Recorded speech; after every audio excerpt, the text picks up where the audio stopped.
Tamatie en eie. Sommer net hier onder die glasoontjie gegooi met 'n preheat. Want onthou dit was 12 graad.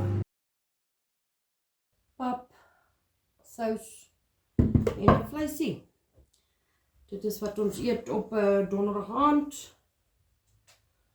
Die kinders eet sommer macaroni en spice, want hulle hou nie van pap nie. Wat pap is pap. Julle moet 'n lekker aandjie hê. Ek wys net vir julle wat ons eet. Los in die comments wat julle eet vanaand. Mag julle geseënd wees. En gaan comment, like, follow, share asseblief en subscribe op my YouTube asseblief. Be blessed. Bye.